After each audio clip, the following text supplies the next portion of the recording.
Paramashivoham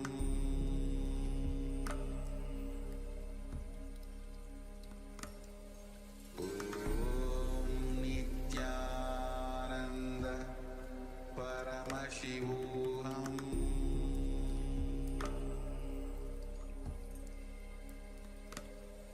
Om Nithyananda Paramashivoham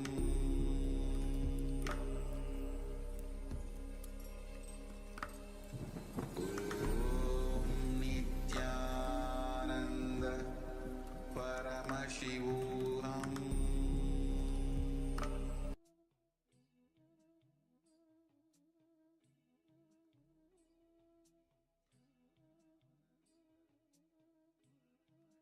Yes. Now, slowly open your eyes with deep gratitude towards Swamiji. Whatever Swamiji revealed through the third eye, you can put it in the chat so that we can help you in the power manifestation. Moduling, please switch on your camera. Now, Xin Weng, please switch on your camera. And whatever Swamiji revealed through the third eye, you can put it in the chat. Can help you in the power manifestation.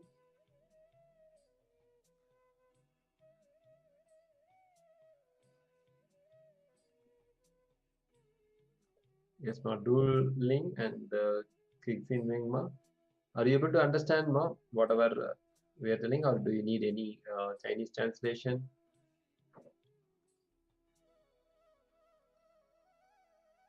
If you require a translation, please let us know in the chat.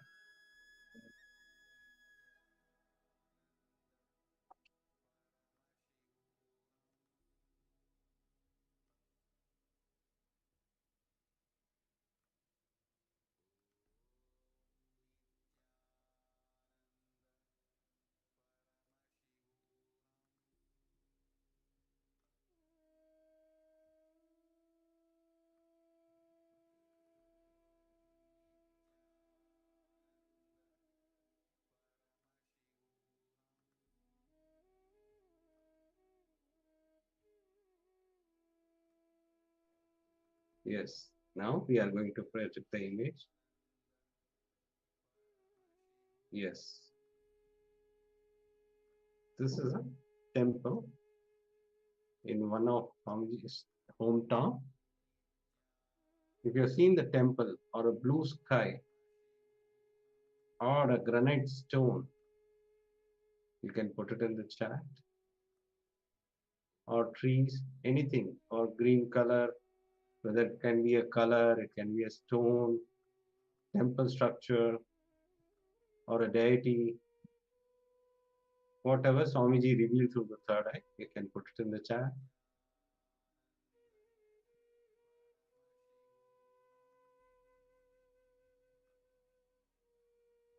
Yes, even if you should have got the visualization of any deities, because so many deities are sculptured in the temple tower. Please go ahead and share whatever has been revealed to you.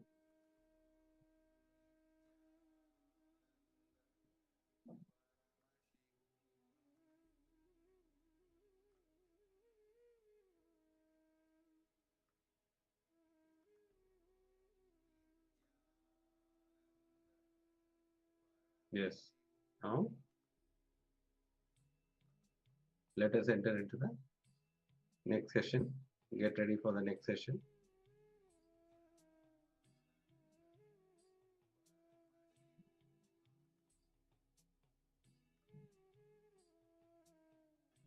I request all the participants to have your book and pen along with you. Today we are going to see about awakening the God particle in us.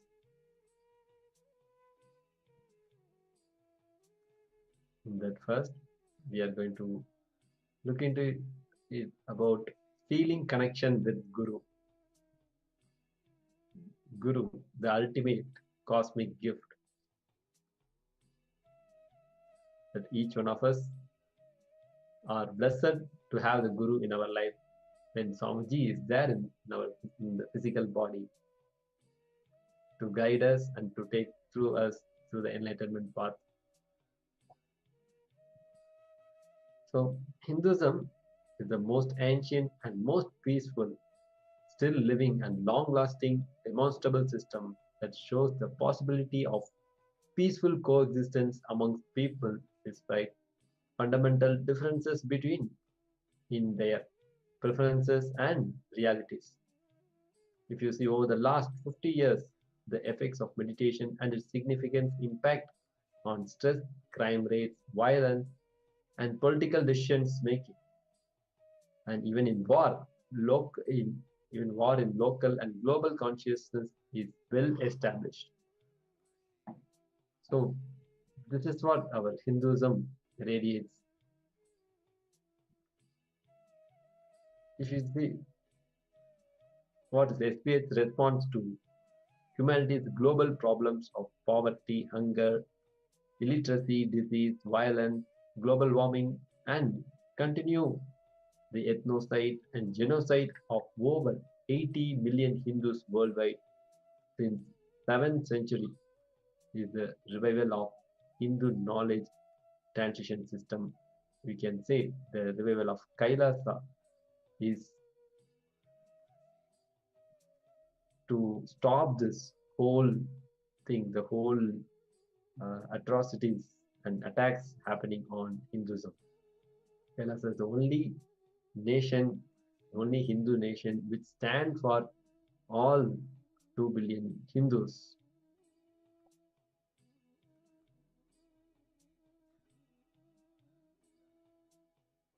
As we draw from ancient Hindu wisdom to address global challenges, we reinterpret Vedic knowledge for modern life, leading research in the areas like psychology, philosophy, medicine, cosmology, facilitating transformation for individuals and communities.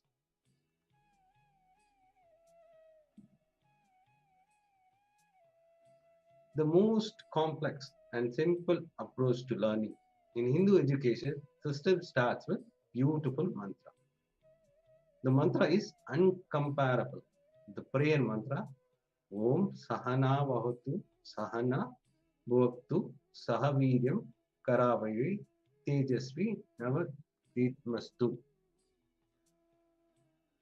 Om Shagana Bhavatu Sahanau Bhunaktu Sahaviryam Karavavahai Tejasvina Vidamastu Ma Vidvish Ma Vidvishavahai. Om Shanti Shanti Shanti. Yes.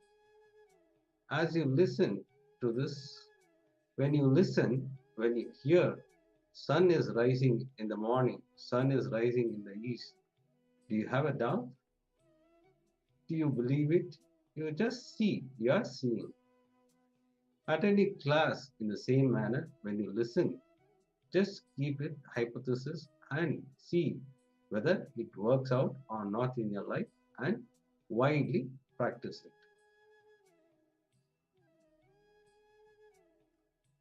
As the living representative of the unbroken oldest Guru Parampara from Paramashiva himself, I offer my devotees integrity, respect, commitment to that Guru Parampara first.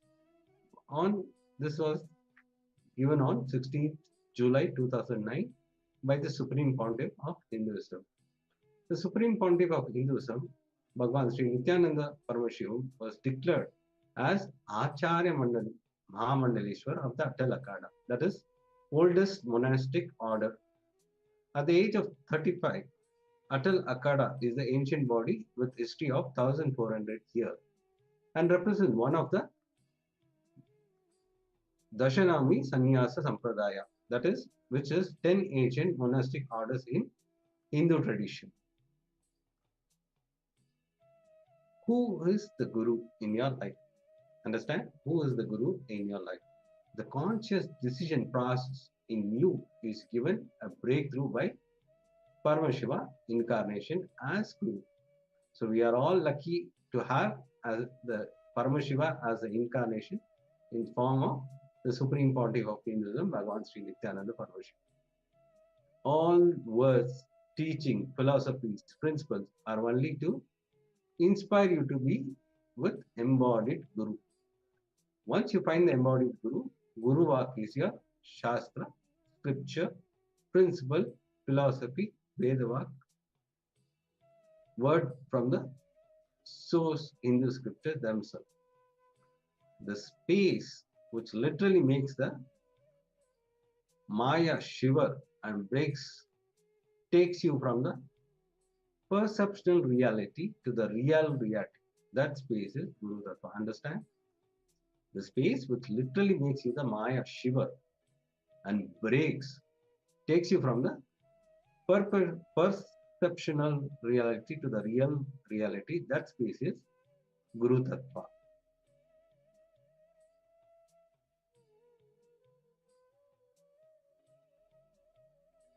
Yes. Now, I see the beautiful verse from the Guru Gita. The Guru Gita is the direct, Paramashiva's direct revelations on the Guru. In Guru Gita, verse 26, it says, Guda Vidya Jagan Maya Deheche Agnana Sambhava Swaprakasham Guru Shabdena Katyate. It means, the translation goes, the hidden ignorance, the worldly illusion, and the body are all caused by the ignorance. Understand?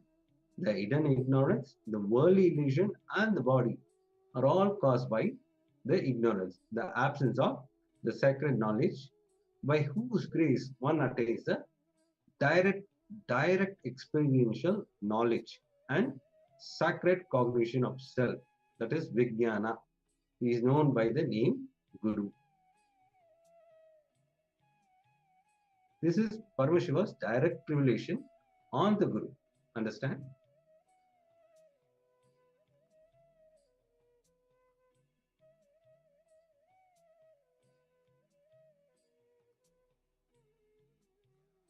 Guru awakens Paramashiva's possibilities in you. Always, this is the actual reality. The Supreme Pontiff of Hinduism always says this. I am here not to prove I am Paramashiva. I am here to prove you are Paramashiva. So all the times we keep on repeatedly saying, we have listened many times from the SPH. When I awaken your biomemory, all your possibility will be awakened. When I awaken your biomemory, all my possibilities will be awakened. Understand? When I awaken your biomemory, all your possibility will be awakened.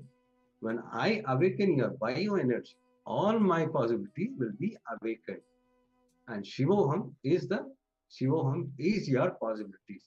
Nithyanandaham is your possibility. The SPH Nithyananda Paramashiva. This is from the SPH Nithyananda Paramashiva. In today's powerful darshan, the Supreme Pontiff of Hinduism will be awakening Paramashiva's possibilities in you. So get ready to awaken your biomemory and bioenergy, and you will be awakened to Swamiji's possibility. So that is Nithyanandokam. And yeah, let's get ready.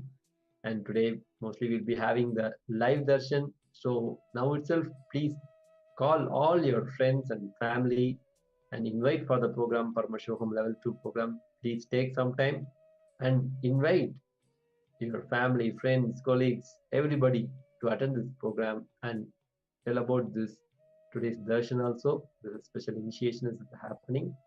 There's the Kumbh Mela and Paramashiva Sena. The program is going to start soon in USA and in India also. That announcements are also going on. So beautiful things are happening, and Kartika Deepam is going to happen in another few days.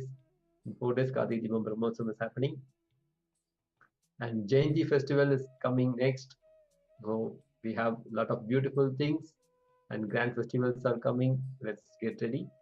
Please take some time and call your friends and family to invite for the darshan and for the program. See, understand this whole day is a preparation, so that when Swamiji comes during the darshan, it is to awaken all your possibilities. So today, Shivoham is your possibilities and Nithyananda is my possibility. So Swamiji says, Shivoham is your possibilities. Nithyananda is my possibilities. So be prepared. So the whole day attend sincerely. Prepare yourself so that we can enter into the beautiful darshan of Swamiji with satsang, powerful revelation will be revealed during the satsang.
Today is the best day.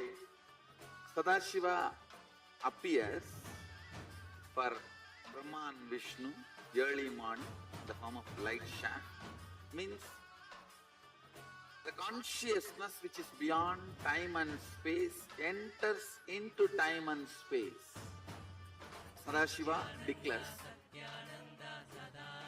let me become many to celebrate myself. So morning, we celebrate he becoming many. You can see every deity, every god, we go and light the lamp. So each, the Sadashiva himself becomes many. So whole campus we went round. It was such high energy. So again the many becomes one. Not only spiritually, even socially, this celebration forms a very important part of my life, because this is the only celebration I enjoyed from my birth, at least in this body.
best day.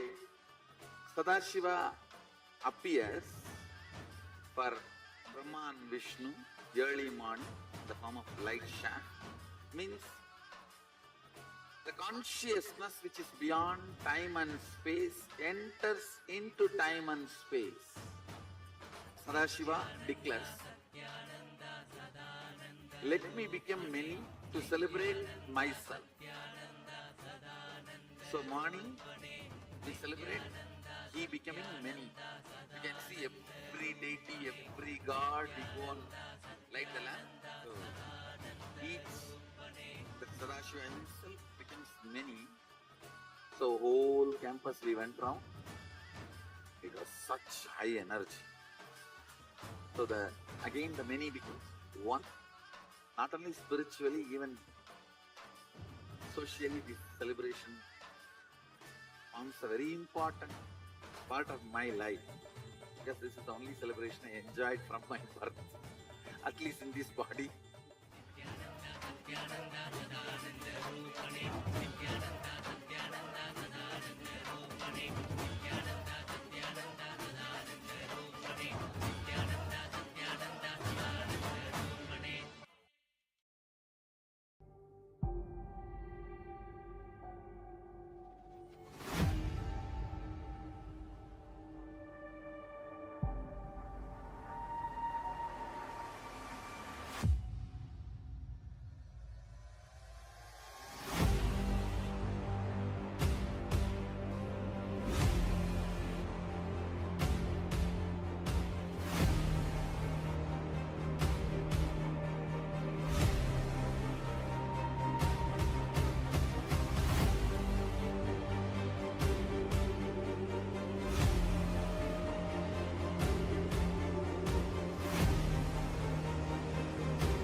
Yes.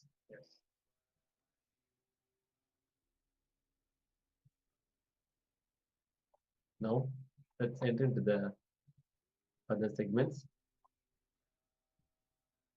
So, as we discussed in today's session, we are going to get blessings to awaken our biomemory and bioenergy.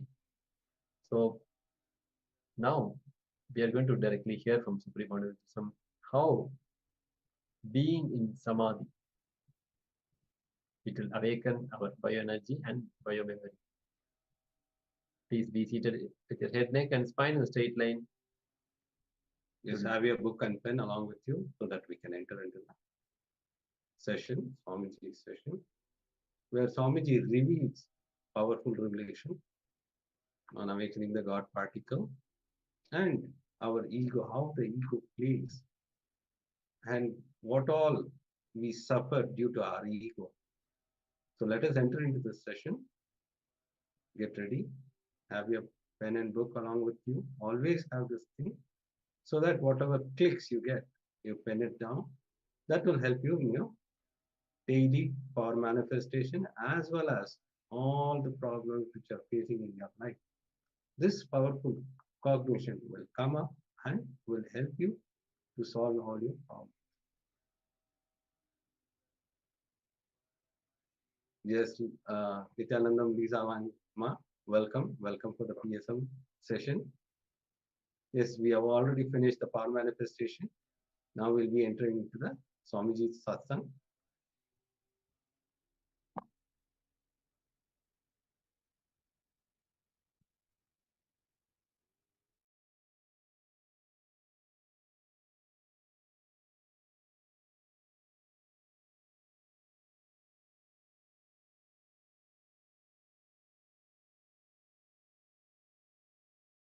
Ego will always be based on powerlessness. Respect will be always, self-respect will always be based on powerfulness.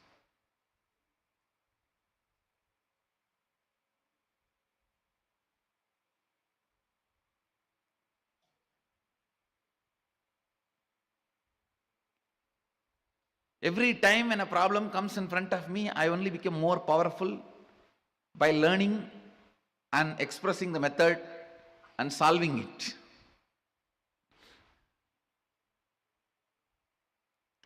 Understand? Self-respect for yourself is never an ego. Mahadeva does that to you when you practice Agama. All sufferings,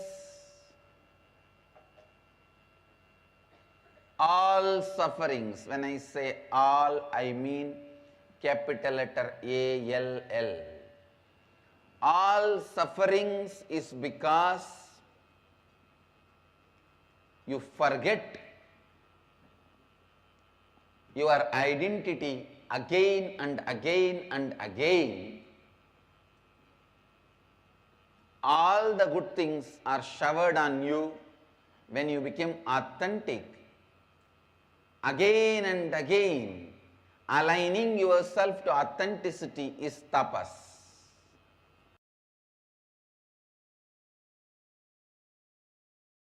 Listen, all your depression, all the feeling of suffocation you have, all the feeling of tortured you have, all the pain you have physically, all the pain you have mentally, everything boils down to one. Listen carefully, boils down to one. That one is fear of losing what you think as you comfortably. Fear of losing your existence. Fear of losing your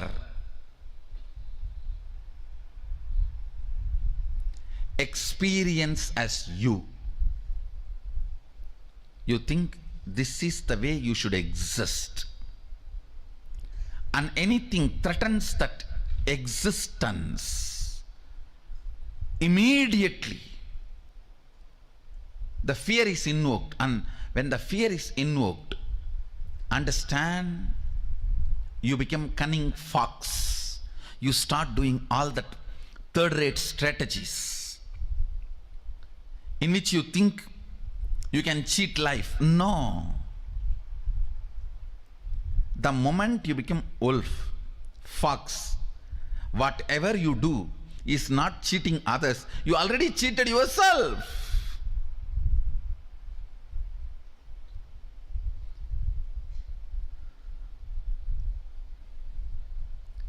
Immortality is the way of existing, means nothing can touch the way you exist.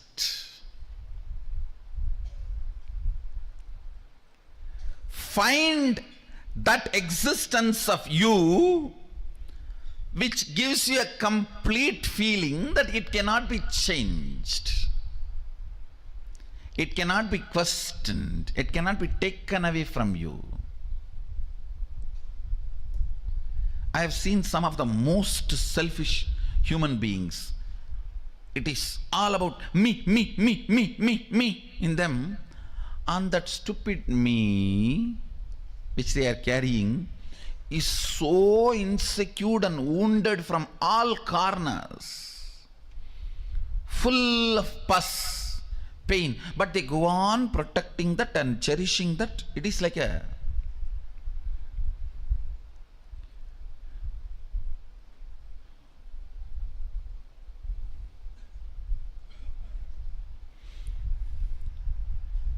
you have somebody who came to your house as an orphan,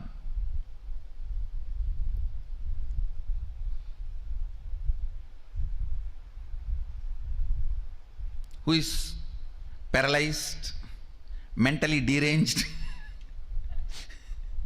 nothing in them works other than arrogance, demanding, but you fall in sympathy with that person, and that person, if you don't take care of me, I will die, I'll die. And you give your whole life literally and take care of that person. Why? Because the person, if I don't take care, who will take care of that person? And end of the life, you did not get married to take care of the person, you did not have children to take care of the person, you did not do whatever you want to do in your life just to take care of the person, you did not even go to guru to take care of that person, everything. End of the life, the person just kicks you in your face and disappears in the air, thin air. You are here sitting, wasted the whole life to protect somebody. So finally you realize that person is not there. It's a delusion, ghost. That is exactly what you are doing.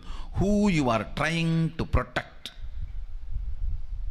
The identity you are trying to protect. With that me,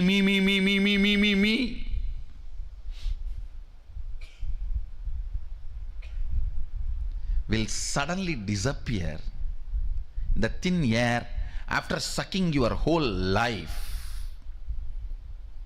And then you will realize, oh God,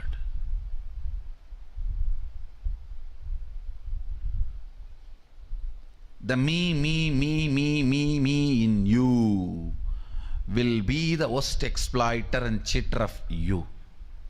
Because by its very constitution, it cannot exist eternally, but makes you believe it is going to exist eternally. You yourself cheat yourself.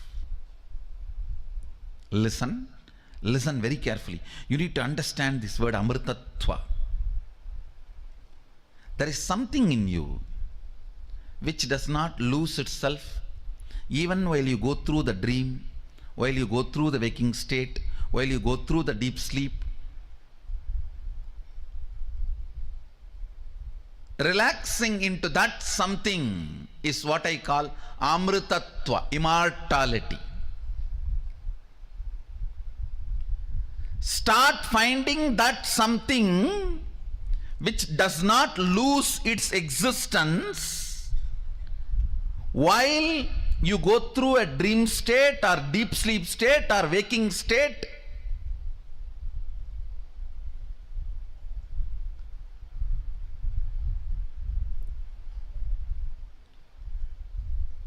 That in which when you relax, you don't feel threatened. You don't feel you have something to lose. You don't feel something is going to be taken away from you. You don't feel something is going to change in you.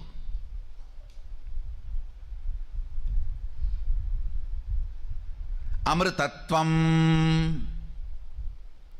Amritatvam. Whether you are a 2-year-old kid or 20-year-old loose or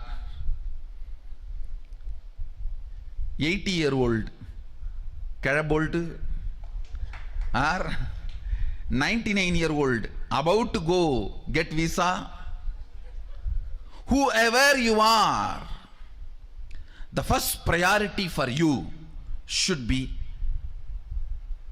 recognizing that part of you. Actually, it is there like a bone marrow in you.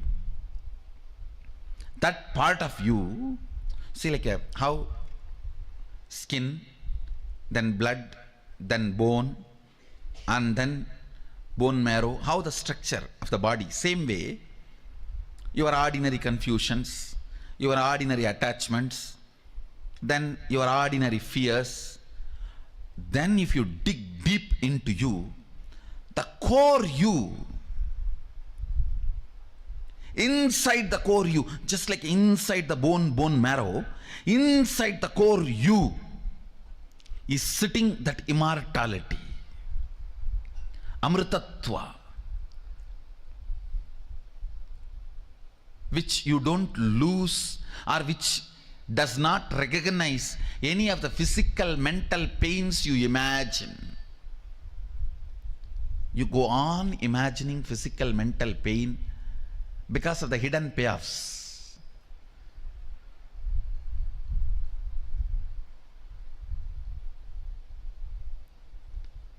because of the immature cognitions.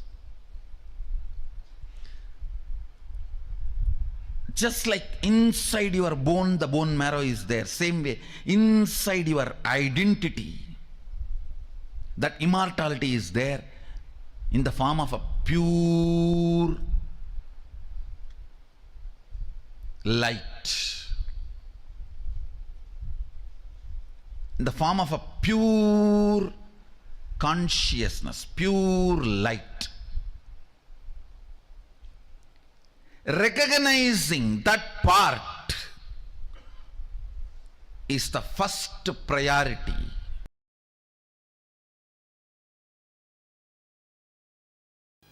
The relationship you share with both your mamakara and ahamkara is directly connected to your brow center. When you have non-integrated and inauthentic relationship between mamakara and ahankara, for example, in mamakara you feel you are covered, frightened, no courage, and in ahankara you show courageous, powerful, direct inauthentic, direct non-integrated, then your ajna collapses. Having integrity and authenticity with mamakara and ahankara, your ajna flowers. Unfortunately, almost all human beings have inauthenticity with both mamakara and ahankara. How many of you feel you have inauthenticity with your ahankara and mamakara? I think I should ask in the other way. How many of you feel you don't have inauthenticity? No, you cannot be. If you have, come on, I have a place for you here. This whole second row you can fill. Or I'll even empty this line, you sit there.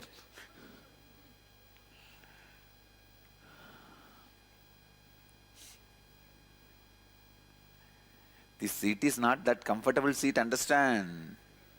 How many of you are greedy of this seat? Lot of responsibility, understand? Huge responsibility.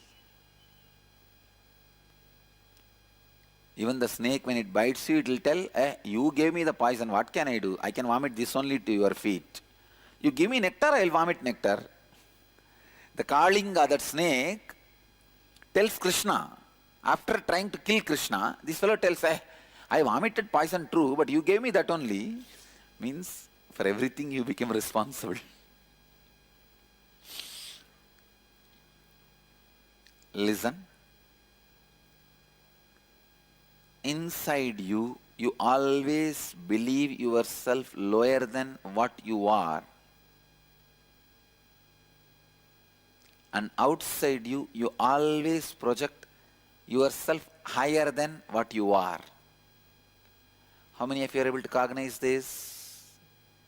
Ajna, brow center collapses when your ahankara and mamakara is not aligned, whenever there is a mismatch in what you believe as you inside and what you project as you outside. It is like a sharp sword having both sides rubbing you constantly. When there is an inauthenticity between your mamakara and ahankara, both sides it is painful. Do you see? Inside also it is painful. Outside what you project, because nobody believes it, it is painful. How many of you are very clear that whatever you project, people are not believing? Raise your hand. It's very painful, do you know? You project something so sincerely, seriously. Almost like 10 days you work hard and make a beautiful flower arch. Suddenly somebody comes and tells, hey, fool, all these flowers are withered away 10 days before, you did not see up. You are arranging, so busy in arranging. By the 10 days you came to the lower part and you say, wow, I have done a flower arch. Somebody comes and knocks at you, the back and says, see up. 1 week before it all withered away. Only then you say, oh God, what I try to project is not happening.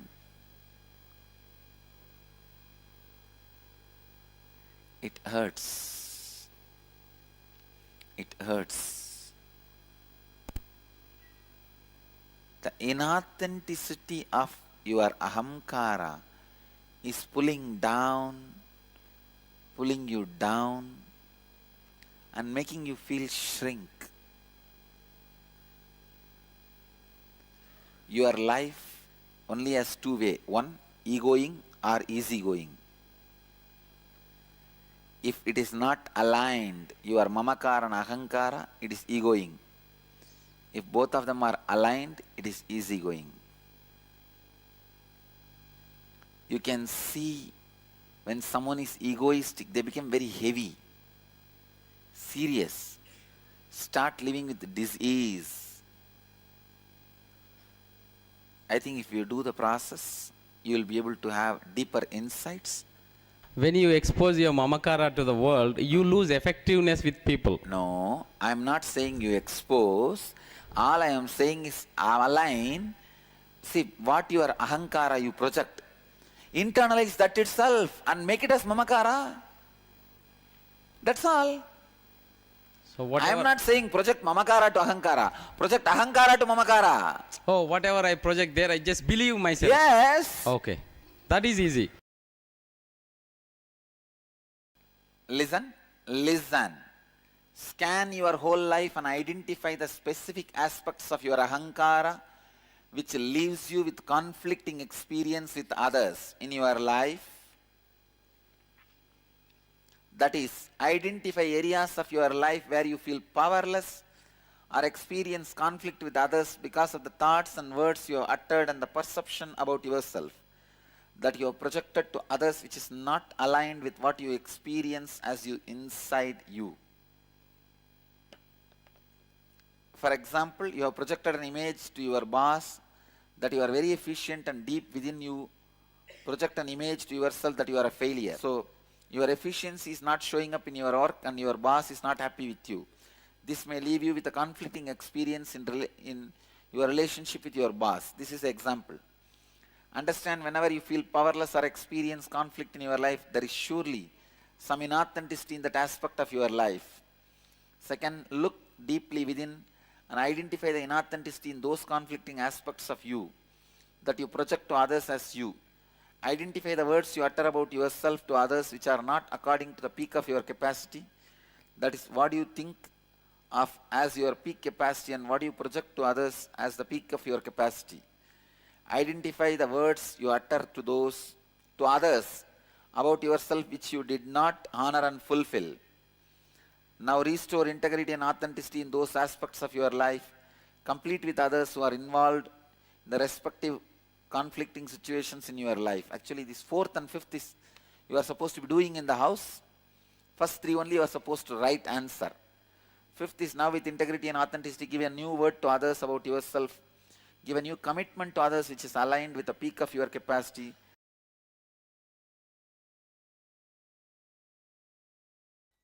Having tolerance and patience is different. Compromising is different. Compromising means you should not come down from your spiritual cognizance. The way you make decisions, the way you think, the spiritual cognitive shift you experienced, that should not be compromised. Don't come down from that. Add little more tolerance. Try to turn blind eye for some problems. That is allowed. Out of compassion, you can just turn your eyes the other side. But you yourself should not bend, should not come down from the way you take decisions. The spiritual cognitive shift should not be reduced. And show little tolerance. Don't worry. Your husband will not be scared. He will only be happy. Just do not allow your ego to fight with people. Live with confidence. Confidence will always bring tolerance. When I can tolerate with you, you can tolerate with anybody.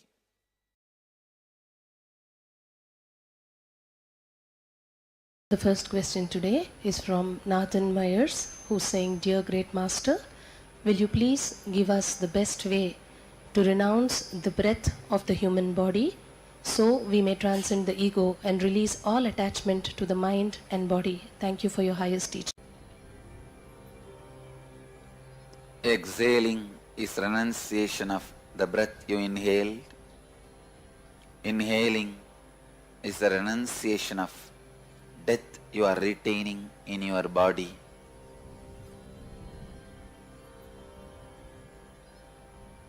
When you be in the center, neutral space between inhaling and exhaling, you renounce both life and death, rest in enlightenment.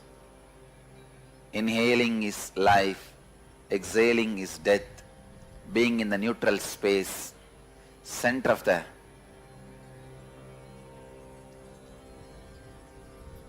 inhaling and exhaling is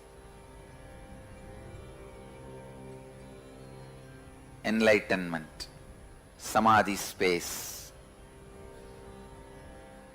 Try continuously to be in the neutral space. That's the way you become enlightened. That's the way you will radiate enlightenment. That's the best way to renounce breathing and all the moments of life and death related to breathing.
best day.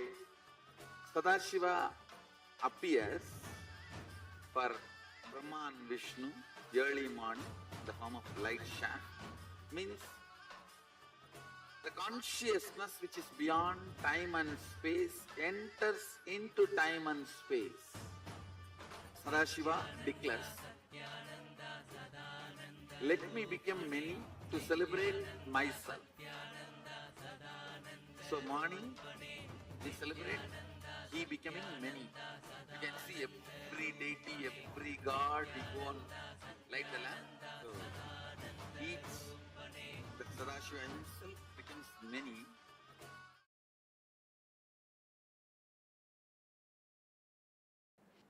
Actually, today I wanted to work on perpetual completion. Understand? Perpetual completion means ability to sit in the completion continuously without tiredness, boredom, without any incompletion able to move you. Without tiredness, boredom, without any incompletion able to move you. It is like a sit. Whenever incompletions comes up, relive and drop the incompletion. Again, just sit. The space of completion. It will almost look like the initial level, the person who has a diarrhea, how he runs to the restroom and comes back. And in next 5 minutes again he runs to the restroom and comes back. Again he runs to the restroom and comes back. In the initial it will look like that only. But in few minutes it will settle down. It may look like a wrong analogy. You can sit with open eyes or closed eyes. But you can't engage yourself in unconscious slumber, means sleeping.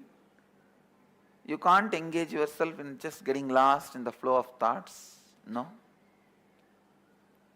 You will only sit in the space of complete completion. I am going to be here continuously encouraging you and guiding you. Listen. Listen to the instruction. You don't need to keep your eyes closed or eyes open. It's up to you. You want to keep your eyes open, keep it open. If you want to keep your eyes closed, keep it closed. It's up to you. But no thought current inside. You will sit in the space of completion. Any thought comes up is an incompletion. Then see the source. Why that thought? Feeling agitated, feeling irritated, feeling tired, feeling bored. Why that thought? See the source. When you started developing the same thought trend, relive, complete, relieve, come back to completion. How many of you understand the process? Shall we start? It will not be difficult, I tell you. Very easy it will be. Only first 10 thought you have to do completion, and then after that it is just a simple decision, you will be in the space of completion. That is all. Permanent pain is nothing but every individual separate thoughts continuously coming. There is no permanent, continuous. Broken leg, every thought. I have had a hand fracture. Every thought of pain is continuous, not permanent. You can look in what mind says pain, from where that thought trend of pain is developing, how I am developing, look in. When you started developing, just see that thought trend and complete, relive. You will see it disappears. So thought will cross the thought and you will be thoughtless. Understand? Completion is also one thought which completes the incompletion. You will be in the space of completion. I tell you, you can complete even with the life incidences happening. For example, if you are continuously abused, decide I am completing with this pattern. You will see suddenly, you will stop attracting the people who are abusing you. Your life incidents can be completed. What you are talking about, small pains.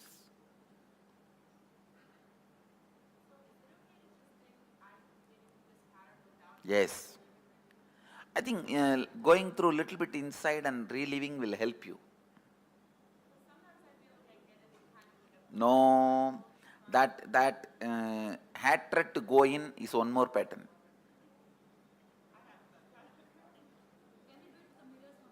Yes, you can use anything you want, just come back to completion, that's all.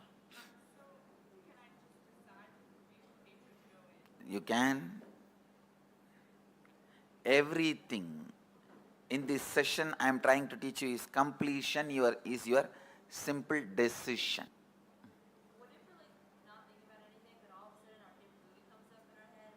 That is incompletion. That is what I am telling. Run to the bathroom immediately. Take a diarrhea patient. Complete, drop, and come to the space of completion. Actually, I am teaching you to live in Nirvikalpa Samadhi. Perpetually living in Nirvikalpa Samadhi. Perpetually living in the space of Advaita. Perpetually living in the space of completion. That's what I am teaching you guys now. Say, all these days we pulled out many incompletions from inside and completed. Today, we are just looking, whoever comes to fight with you, you are going to fight with them. That's all. We don't call for Mahabharat war. Whoever comes on the way to fight with you, finish them. No, every thought is a powerlessness.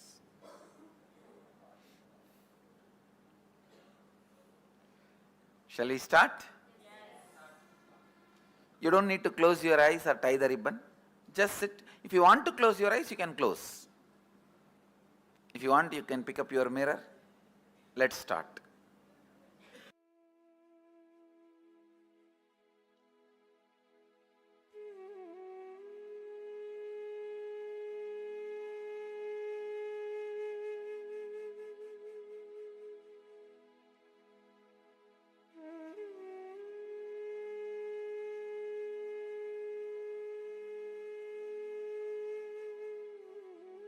You don't need to keep your eyes closed or eyes open.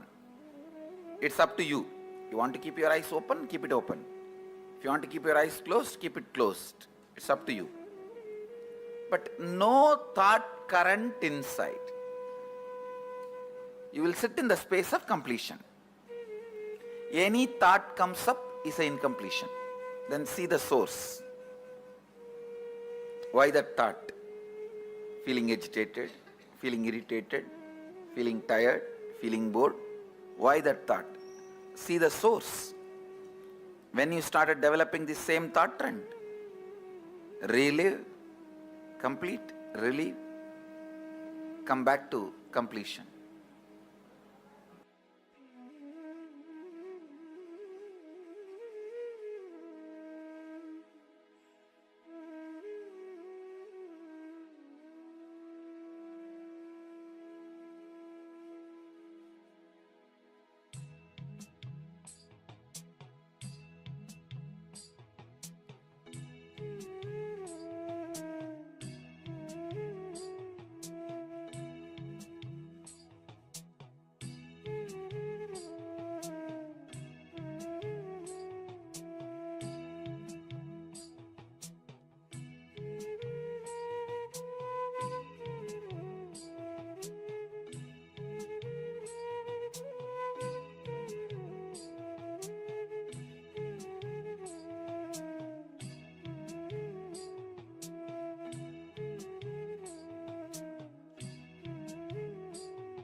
You don't need to keep your eyes closed or eyes open.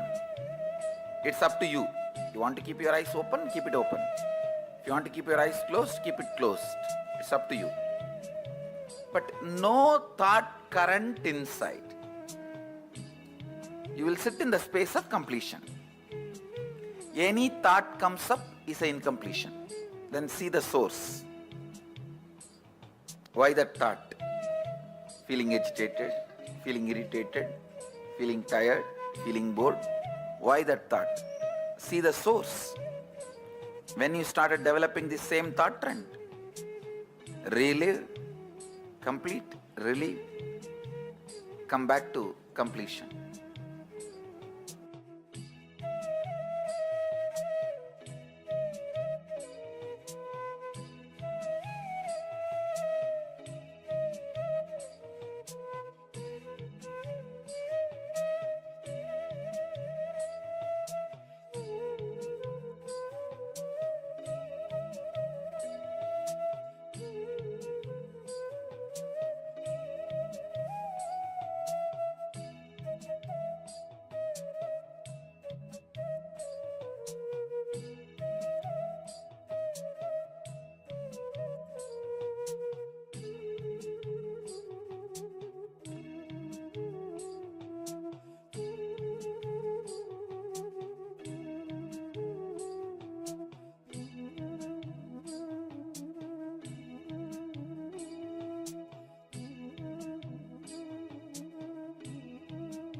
You don't need to keep your eyes closed or eyes open.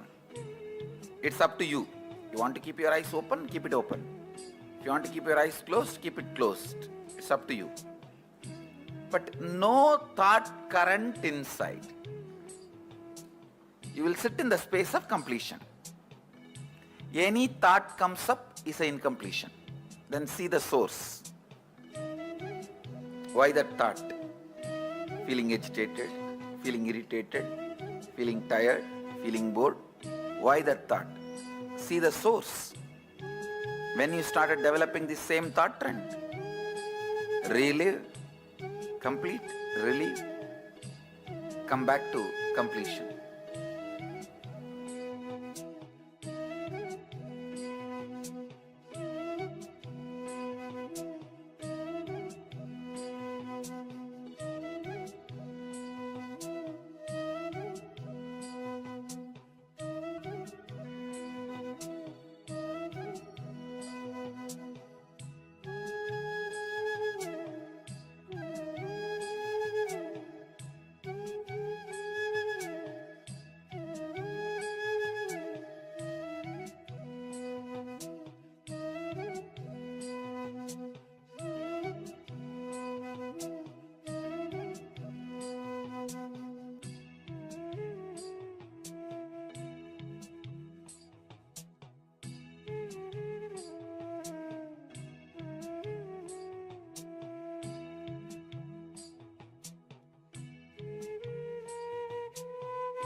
You don't need to keep your eyes closed or eyes open. It's up to you. You want to keep your eyes open, keep it open. If you want to keep your eyes closed, keep it closed. It's up to you. But no thought current inside. You will sit in the space of completion. Any thought comes up is an incompletion. Then see the source. Why that thought? Feeling agitated, feeling irritated, feeling tired, feeling bored. Why that thought? See the source.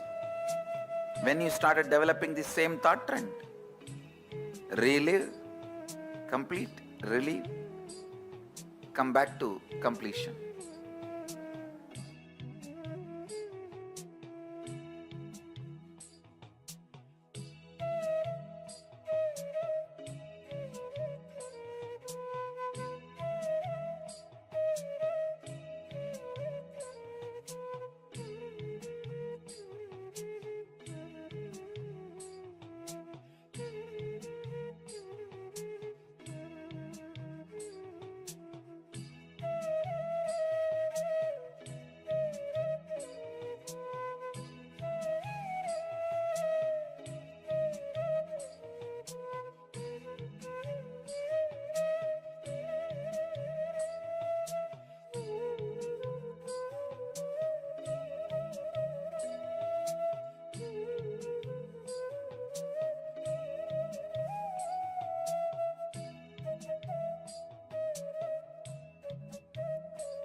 You don't need to keep your eyes closed or eyes open.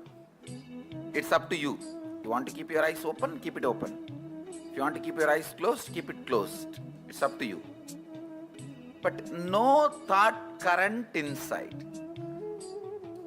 You will sit in the space of completion. Any thought comes up is an incompletion. Then see the source. Why that thought? Feeling agitated, feeling irritated, feeling tired, feeling bored. Why that thought? See the source.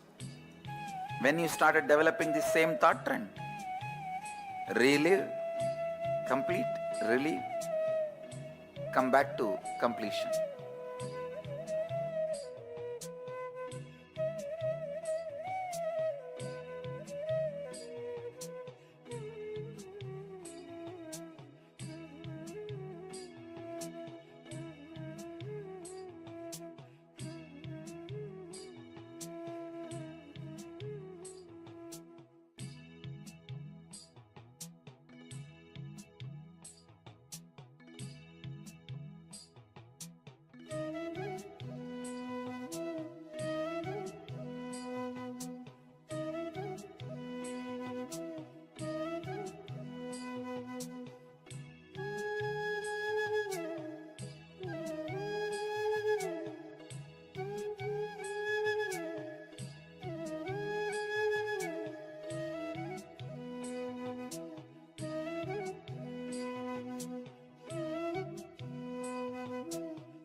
You don't need to keep your eyes closed or eyes open.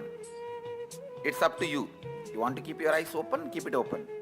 If you want to keep your eyes closed, keep it closed. It's up to you.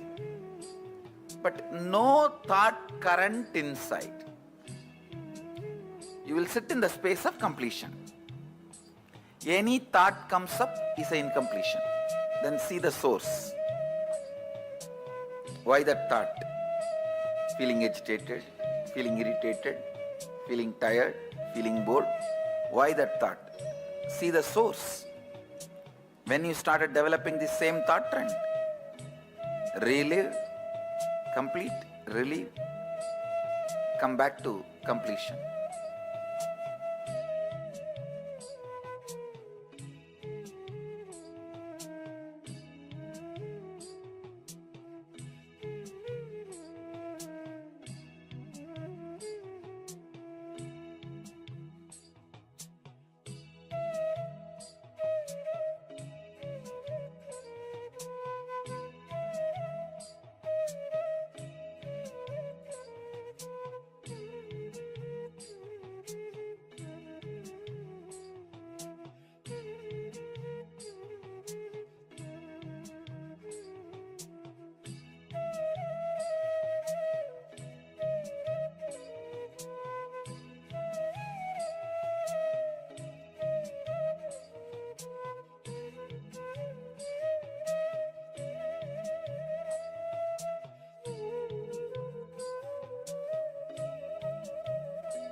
You don't need to keep your eyes closed or eyes open. It's up to you. You want to keep your eyes open, keep it open. If you want to keep your eyes closed, keep it closed. It's up to you. But no thought current inside. You will sit in the space of completion. Any thought comes up is an incompletion. Then see the source. Why that thought? Feeling agitated, feeling irritated, feeling tired, feeling bored. Why that thought? See the source. When you started developing the same thought trend, relive, complete, relieve, come back to completion.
You don't need to keep your eyes closed or eyes open.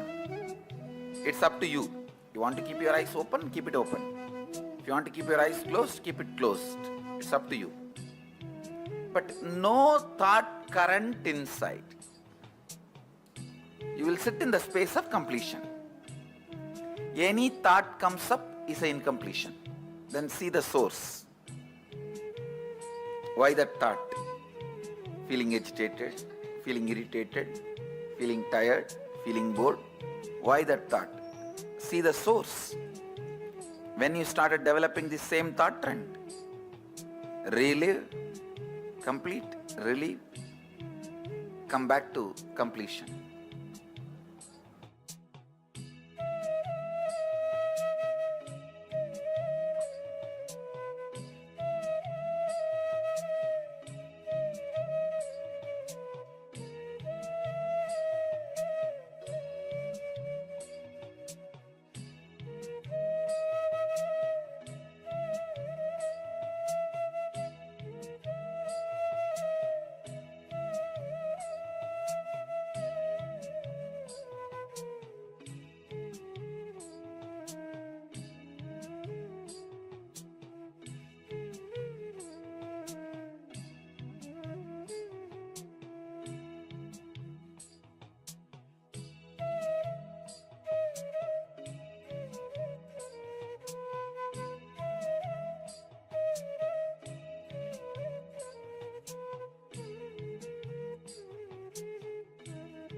You don't need to keep your eyes closed or eyes open.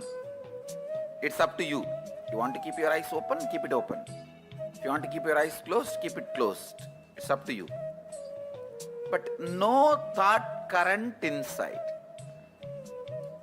You will sit in the space of completion. Any thought comes up is an incompletion. Then see the source. Why that thought? Feeling agitated, feeling irritated, feeling tired, feeling bored. Why that thought? See the source. When you started developing the same thought trend, relive, complete, relieve, come back to completion.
It was such high energy.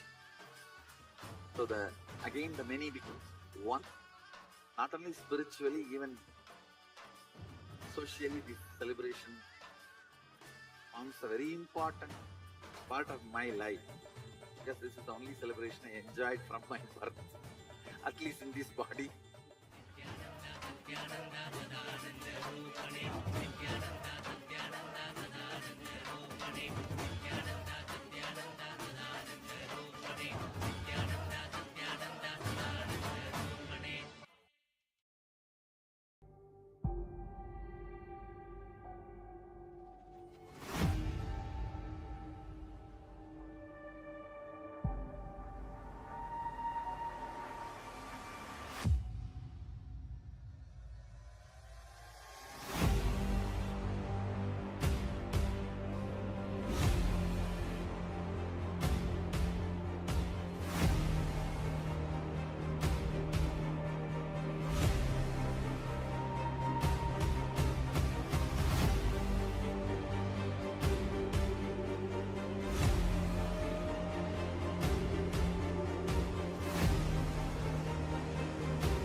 Today is the best day.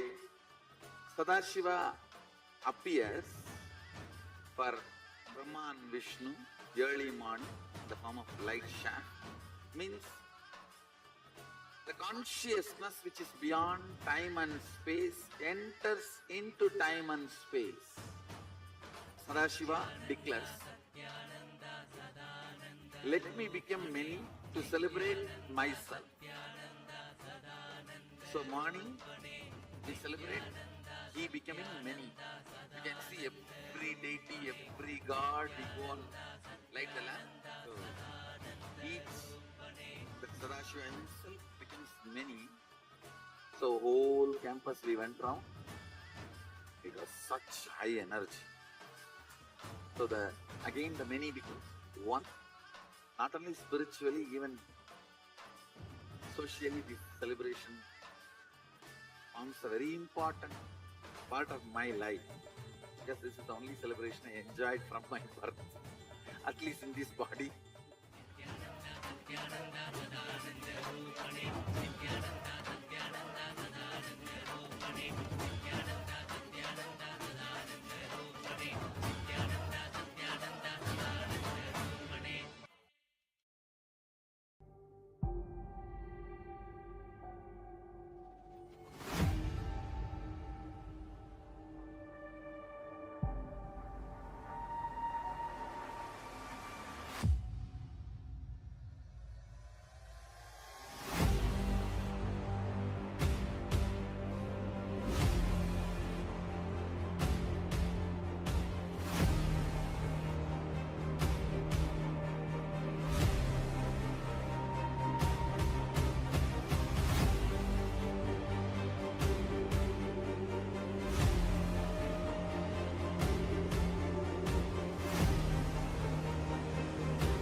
Today is the best day.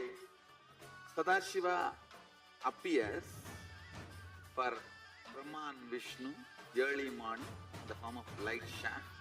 Means the consciousness which is beyond time and space enters into time and space. Sadashiva declares,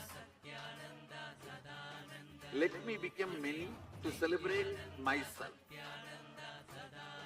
So morning we celebrate he becoming many. You can see every deity, every god we go on light the lamp. So each the Sadashiva himself becomes many. So whole campus we went round. It was such high energy. So again the many becomes one. Not only spiritually, even socially, this celebration forms a very important part of my life, because this is the only celebration I enjoyed from my birth, at least in this body.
Today is the best day. Sadashiva appears for Brahma and Vishnu early morning in the form of light shaft. Means the consciousness which is beyond time and space enters into time and space. Sadashiva declares,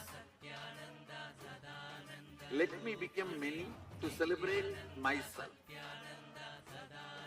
So morning we celebrate he becoming many. You can see every deity, every god we go on light the lamp.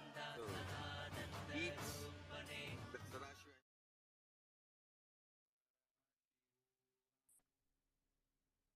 Yes. Now, let us enter into the internalization. I request all the participants to have the book and pen along with you. So today we'll be looking at freedom from body and mind. Ego will always based on powerlessness. Understand? Ego will be always based on powerlessness.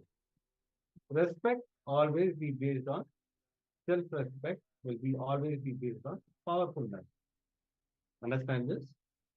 Ego will be always based on powerlessness. Respect always will be based on powerfulness.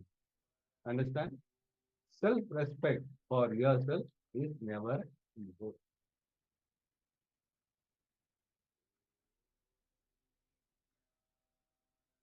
Having tolerance and patience is different. Having tolerance and patience is different. Compromising is different. Compromising means you should not come down from your spiritual cognition. Understand? Compromising means you should not come down from your spiritual cognition.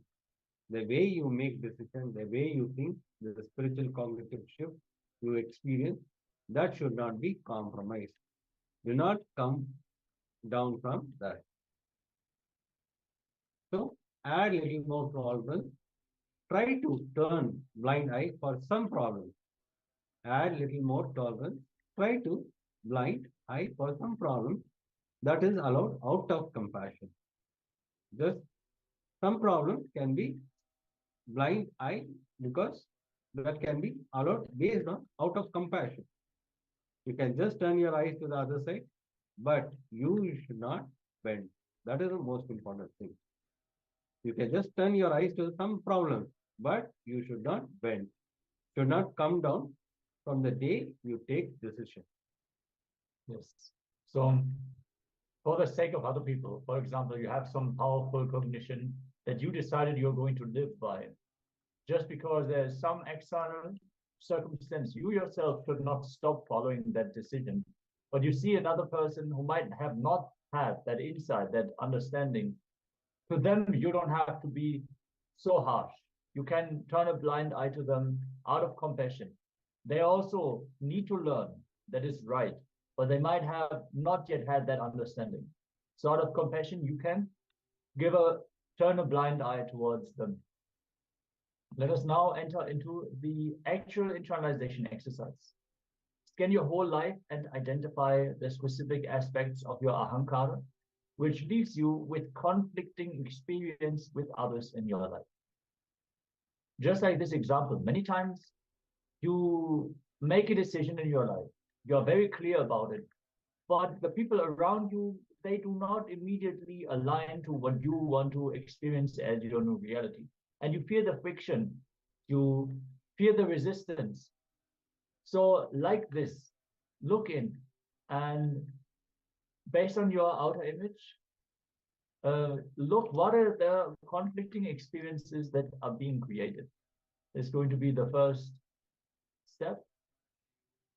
So identifying areas of your life where you feel powerless or experience conflict with others because of the thoughts and words you have uttered and the perception about yourself that you have projected to others, which is not aligned with what you experience as you inside you. So that is the conflict between the inner image and the outer image.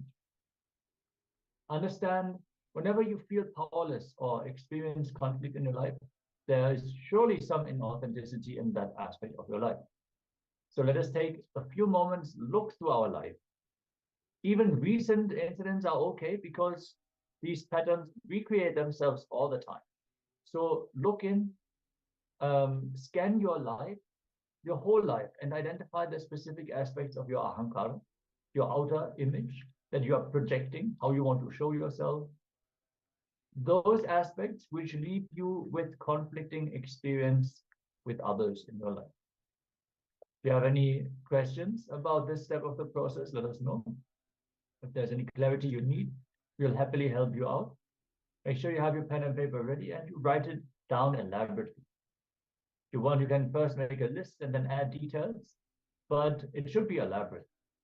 So let us get ready for this step of the exercise.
Yes.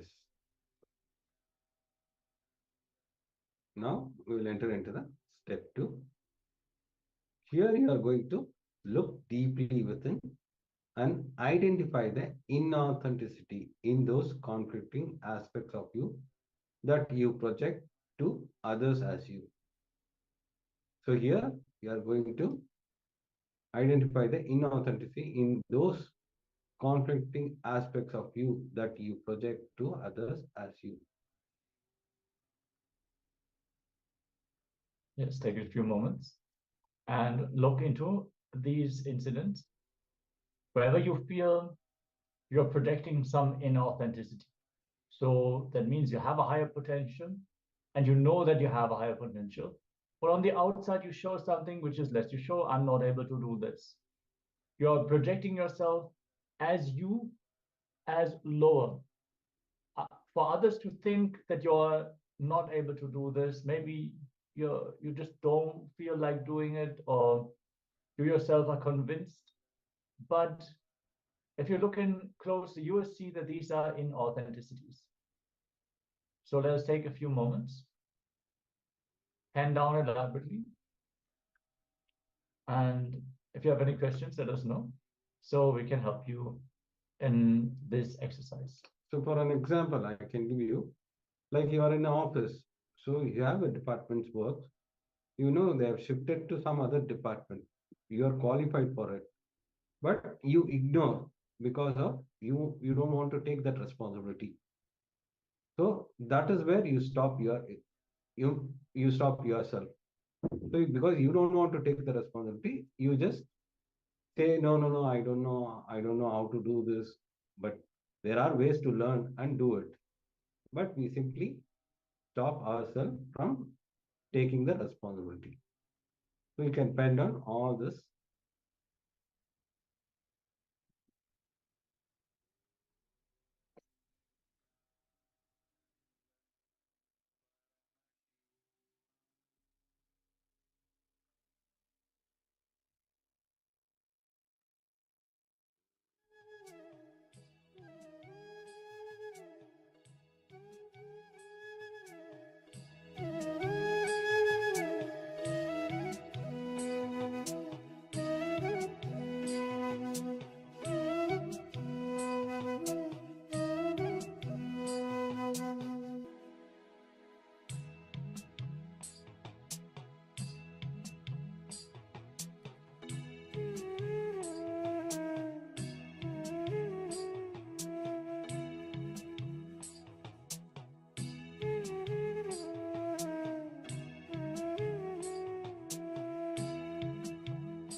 Yes. Let's now move on to the next step. In the third step, identify the words you utter about yourself to others, which are not according to the peak of your capacity. That is, what you think of as your capacity and what you project to others as the peak of your capacity. So sometimes you would show yourself in a way to others that you show that you can do something, but then afterwards you actually talk about yourself as lower than that. So Swamiji clearly shares we should never lower our image about ourselves. The moment we can project ourselves in a certain way on the outside, that means that is our possibility, that is our peak possibility. We should not withdraw from that. We should work to shift our inner image to align to that outer image that we have declared. So let us look in where we have already declared ourselves as higher, but then we utter words which do not align with this peak of our capacity. If you have any questions about this step of the process, we'll happily help you out. Let's enter into this exercise.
Yes.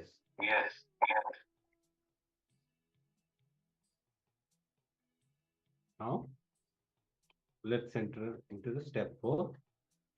Here, you are going to identify the words you utter to others about yourself, which you did not honor and fulfill. Here, you are going to identify the words you utter to others about yourself, which you did not honor and fulfill. Now, you are going to restore integrity and authenticity in those aspects of your life. For an example, if you're actually, you said you'll be working on this for a project, but you didn't fulfill that. But you actually promised that you are going to finish that work, and you did not fulfill that. Where and all you uttered to others about yourself, which you did not honor, you are going to restore integrity and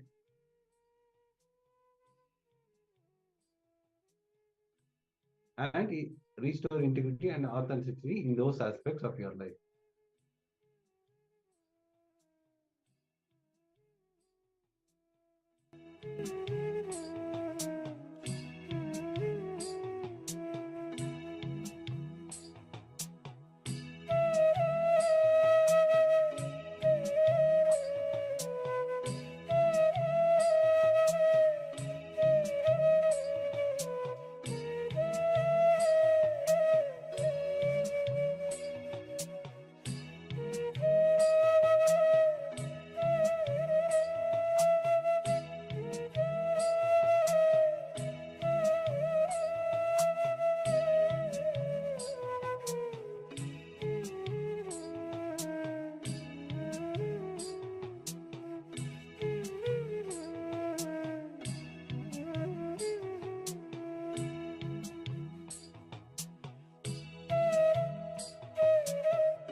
Yes. Now, if you have completed, let's enter into the power manifestation session. Yes, today we're manifesting the power of Sarvanyata. Literally all knowingness. So in this power manifestation, we are going to project, we're going to have a page of a book open, and we're going to give you the page number for you to scan. So the power of Sarvanyata is such that you can retrieve any information, can receive the answer to any question. And for example, we are going to have book pages. So we're going to tell you the name of the book and the page number. And you're going to use your third eye and find out what is the content of that page of the book.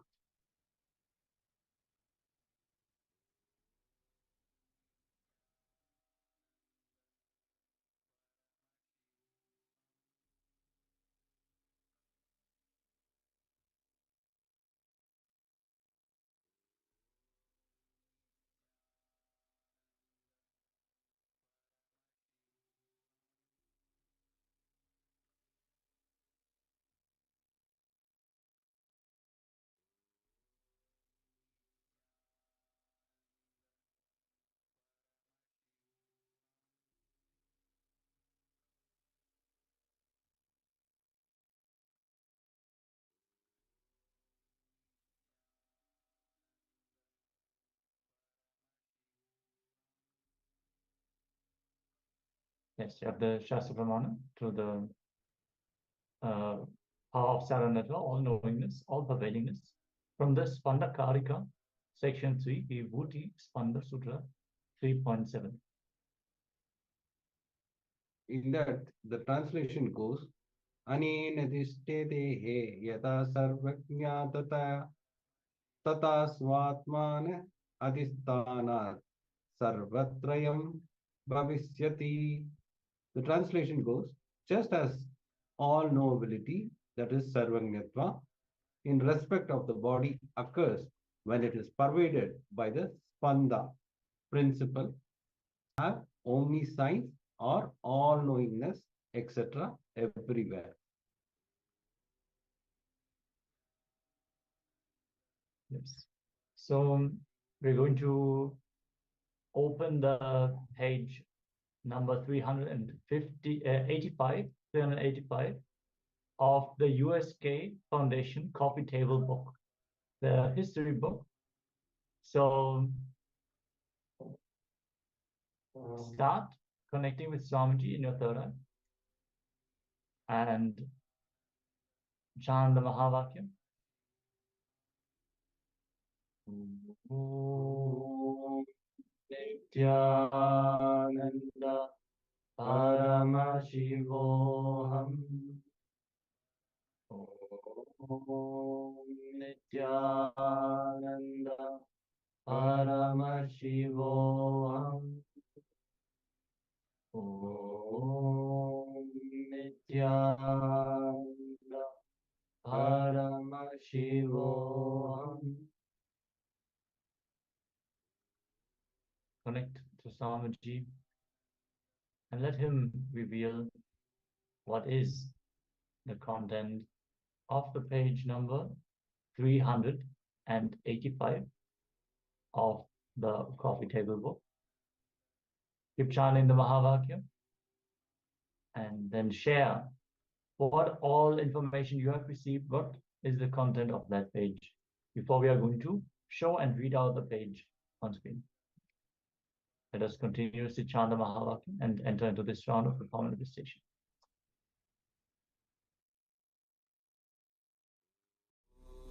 Nithyananda Paramashivoham.